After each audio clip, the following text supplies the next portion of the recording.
Okay, so with all the knowledge ware and all the business related conversations we've been having, now is the time to classify yourself and where you stand, right? From a larger categorization perspective, right? Remember, we talked about being a novice to a pro to a master in your niche, right?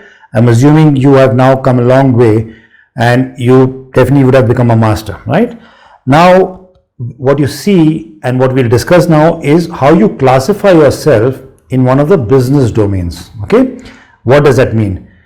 Number one is a typical journey, right?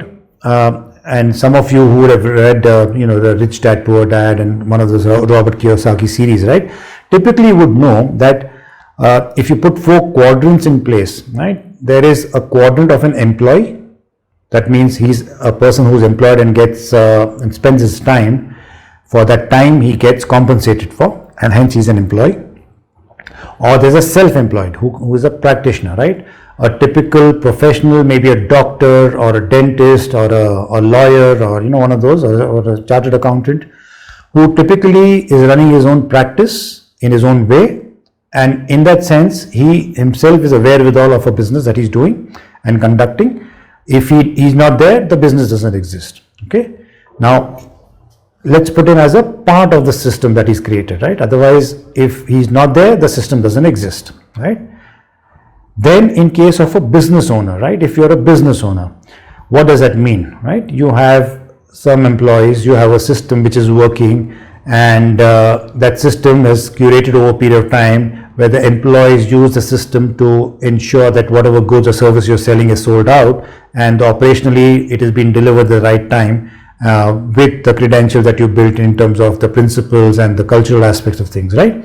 So a business owner typically has moved from his entrepreneurial days to create a system which then runs on its own. So that is typically a business owner, right? He's independent of the system. He might create such many other more systems like this which work together or synergistically at the optimal level of a group. So that's a business owner. Then as an investor, right?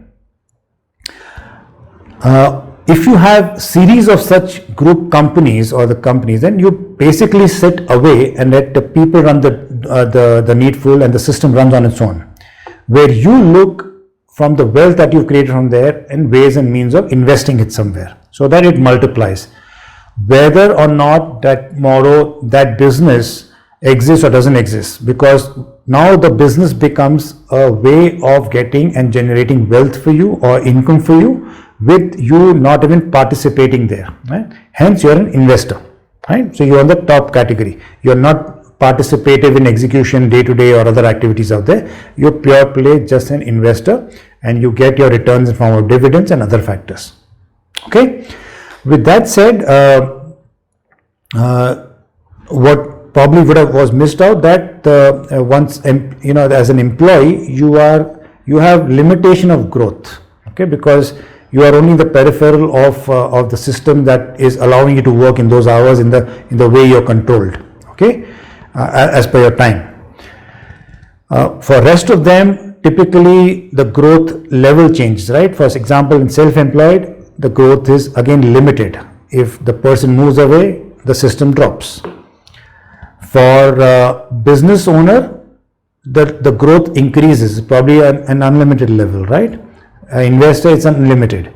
So now you have to, with this kind of definitions, you as an individual need to position yourself, besides being now an earlier categorization of a novice or a pro or a master, right? From a niche perspective, now you have to, since you've been through a journey for last 6 months or whatever you've been up to, you should now categorize yourself where you stand, right? I'm assuming you're definitely not an employee anymore because you've come to the point where you are. And even if you're an employee, right, you're an employee from a perspective of using consulting from a level of a practitioner or a business that you're running within that peripheral of your larger company or an organization, and so on and so forth, right? You need to put yourself as a bucket where you stand, right? Based on that, we talk the other levers that come to existence for consulting as a service.